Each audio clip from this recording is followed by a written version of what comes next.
Hello everyone, today I'm going to be making the viral Hailey Bieber's cottage cheese cinnamon rolls. I haven't tried this before, so this will be our first time and we'll get to try it together. So if you've been interested in making this recipe and want to know the difficulty and how it tastes from someone who isn't a baker usually but likes to do it for fun, then this will be a good video for you. We start by combining the wet ingredients for the dough, and we're going to be using a blender. I used a single serving blender, and you're going to combine the cottage cheese 1 1/4 cups with a teaspoon of vanilla extract and 2 tablespoons of maple syrup. And you're going to just combine those 3 ingredients and blend them together. And this first part is quite simple.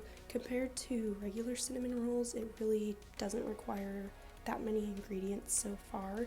And one thing that's nice about this recipe is you don't have to wait for any of the dough to raise or anything like that.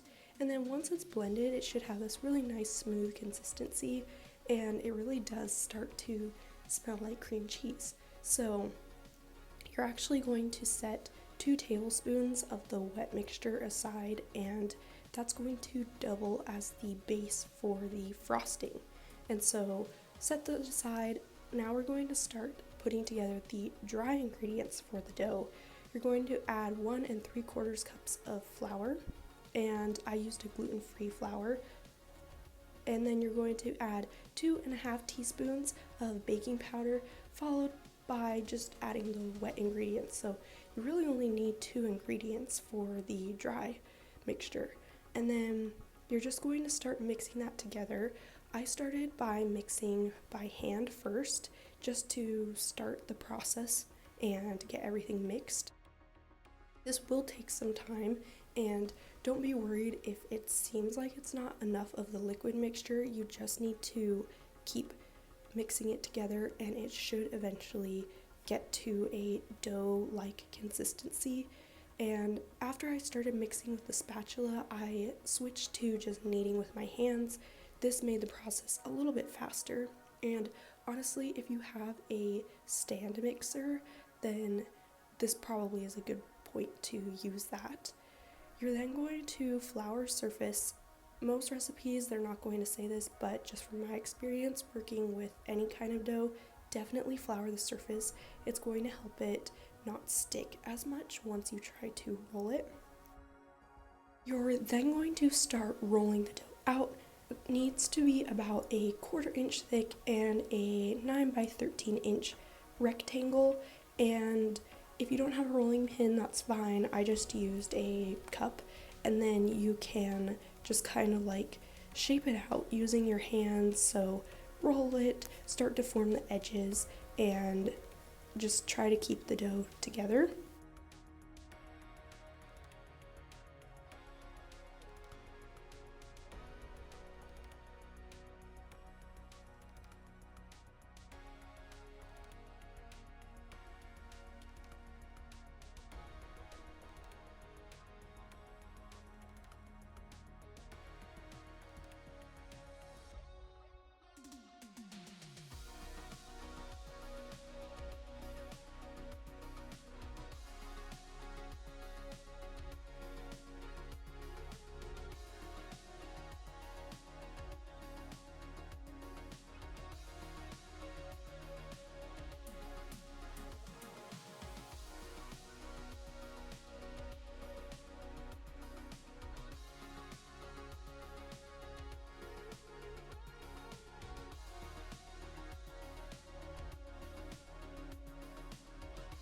Once the dough has been rolled out, we're going to make the brown sugar cinnamon filling.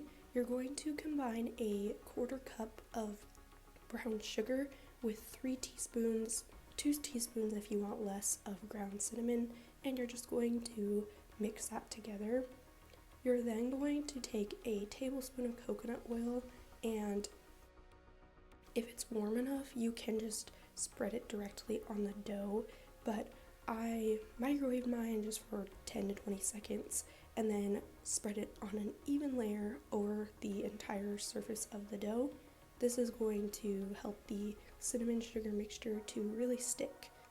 And then now you can start covering the dough with that cinnamon sugar mixture, and I would recommend leaving the bottom inch of the dough free from the cinnamon sugar mixture just so that you can add it to and just roll it a little bit easier. This recipe makes about 5 cinnamon rolls, so you're just going to cut it into about 5 even pieces. I added these to a parchment paper and I just put that in a pan, so it doesn't need to be anything too fancy for that. And what's nice about these is there's very little waiting time, so you don't even really have to wait for the dough to rise, which did make me a little bit skeptical, but they're looking great so far. You're going to have the oven set to 350 degrees. Then you can put those cinnamon rolls right in. I would recommend baking them for about 20 to 22 minutes, and this is what they look like when they come right out. So now you can prepare the frosting. You're going to take that wet mixture that you set aside earlier and add 3 tablespoons of powdered sugar, and you're just going to start mixing this until it's smooth. If you're someone who wants more frosting, I would recommend making more of the wet mixture at the beginning. Maybe make a 1.5 batch. I found that this quantity was fine for what I needed, but I wasn't looking for something as sweet. I was wanting to make these more as a snack roll, but if you want something sweeter, definitely increase the amount of wet mixture that you make at the beginning. You can now just add this to your rolls and spread them evenly. If they're warm, this will make the process a little bit easier, and after that you're pretty much done. So this is the final product. I would say that these are quite simple to make compared to another recipe, and I'll link my favorite cinnamon roll recipe down below, but the flavor was great, they're not too sweet, and I really liked it.